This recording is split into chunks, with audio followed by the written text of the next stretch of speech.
Laos sits at the heart of Southeast Asia, shaped by the Mekong River, rugged mountains, and food traditions that have been passed down for centuries. While neighboring countries often receive more attention, Laos developed one of the region's most distinctive cuisines, built around sticky rice, fermentation, and ingredients found nowhere else. These are 10 foods born here. Larb. Larb is minced meat, pork, chicken, duck, or fish, dressed with toasted rice powder, fresh herbs, fish sauce, and lime. The toasted rice powder is called khao kwa, ground from rice dry roasted in a pan until it darkens, adding a nutty, smoky depth and a fine, gritty texture that binds the dressing to the meat in a way no other ingredient replicates. The dish is eaten both cooked and raw, and the raw version, larb dip, is considered the more traditional and ceremonially significant of the two. Larb appears at births, at weddings, at merit-making ceremonies where food and ritual are the same gesture. The dish predates the Lansang Kingdom, the 14th century empire that unified much of what is now Laos, and traces further back into animist food traditions that predate any written record of this land. Jiao bong. Jiao bong is a roasted chili paste from Luang Prabang, and the ingredient that defines it is the one most people outside the region have never encountered. Dried buffalo skin, slow roasted until it softens, then pounded with galangal, lemongrass, padek, and chili into a dark, thick paste that keeps for weeks without refrigeration. The result is intensely savory, smoky, and funky, with a slow building heat and a depth that chili and aromatics alone cannot produce. Jiao culture is itself a Lao construction, a meal built around sticky rice at the center and multiple dipping vessels surrounding it, each one a different negotiation between fermented, roasted, and fresh. Or lamb. Or lamb is a stew from Luang Prabang that looks unlike anything else in the region.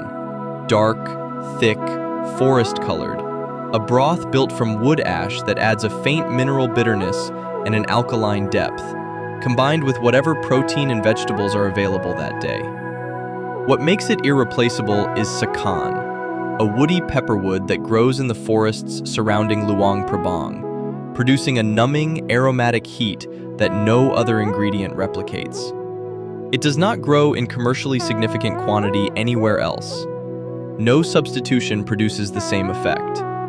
Or lamb was a royal court dish, eaten in the Lansang Kingdom's ancient capital before the French arrived, before the borders were drawn, before the country was named on anyone else's map. There's still a whole world out there we haven't explored yet. So if you want to see where we go next, make sure you subscribe, and tell me in the comments where we should travel next. Mokpa.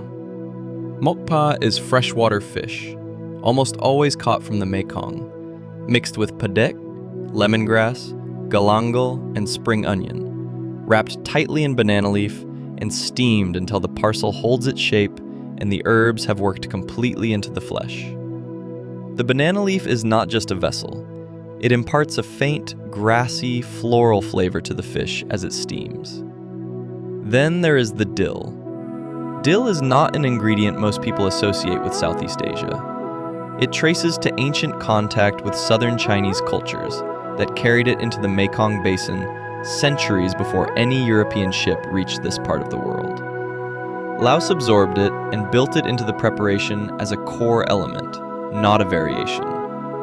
The result is a dish that is simultaneously funky from the padek, aromatic from the herbs, and delicate from the steaming.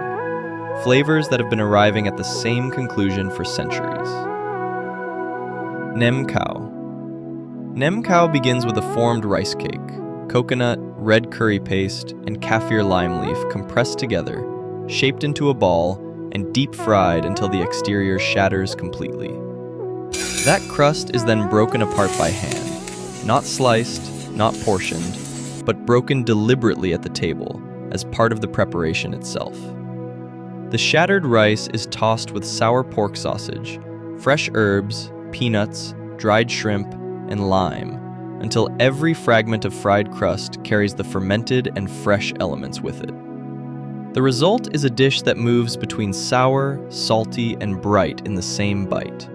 The crunch of the fried exterior giving way to soft rice, the funk of the fermented sausage cut by lime and herbs. The dish originated in Vientiane, Laos's capital, and remains most strongly associated with the city today.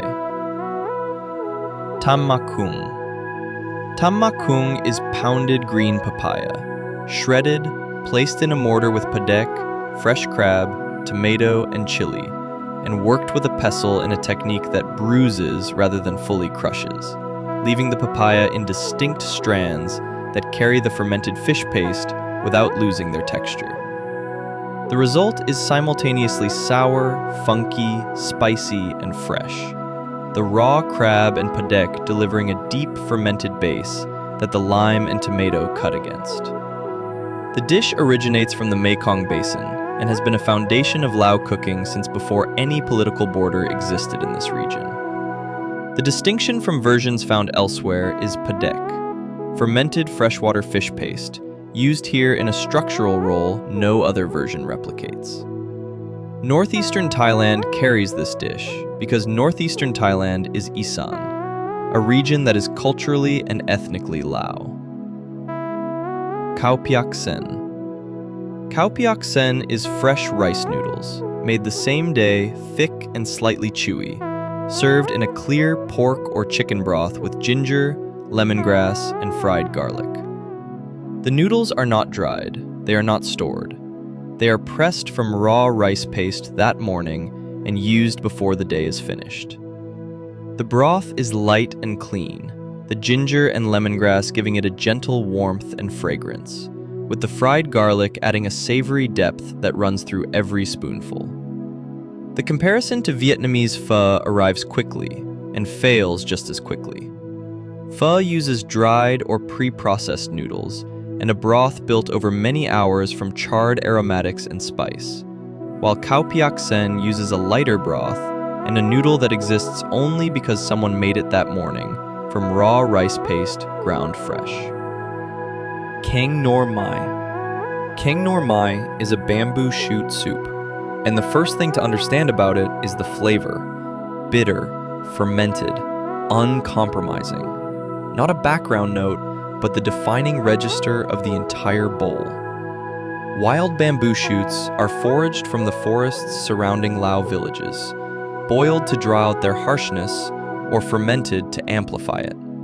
The fermented version producing a sour, pungent broth that is considerably more aggressive than the fresh. The prepared shoots are then combined with padek, dried chili, and fresh herbs in a broth that does not soften what the bamboo brings to it. The soup is a product of subsistence agriculture, built entirely from what the forest produces and what fermentation preserves, with no ingredient that required trade or outside contact to obtain. Ping kai. Ping kai is charcoal grilled chicken, and the preparation begins before the fire is lit. The chicken is marinated in lemongrass, galangal, fish sauce, and coriander root, pressed flat, held in that marinade until the aromatics have worked into the flesh, then placed over low coals and grilled slowly until the skin lacquers and the herb marinade chars into the surface. The result is smoky and aromatic, the charred marinade producing a concentrated herbal crust over juicy flesh. It is always eaten with sticky rice and jiao, most commonly jiao bong, whose fermented, smoky depth works directly against the clean char of the chicken. The three elements are not separate dishes served alongside each other. They are one meal that requires all three to function. Khao ji pate. Khao ji pate is a baguette sandwich, and the baguette is the only thing about it that came from outside. The French arrived in Laos in the late 19th century and left their bread behind when they left. What Lao cooks built inside that bread had nothing to do with France. Pork pate made Lao style, pickled vegetables, fresh herbs, and chili sauce carrying the same heat register that runs through every other preparation on this list. The structural logic, bread as vessel for fermented and fresh elements working against each other, belongs to the same flavor architecture that defines Lao cooking at every level. Different pâté preparation, different herb profile, different chili construction than its Vietnamese counterpart. The French left the same bread in two countries, and two entirely different sandwiches came out. From fermented fish paste and foraged bamboo shoots to charcoal-grilled meats and fresh rice noodles, Lao cuisine developed its own identity long before modern borders existed. These foods remain a reflection of the country's history, geography, and traditions that continue to shape everyday life across Laos.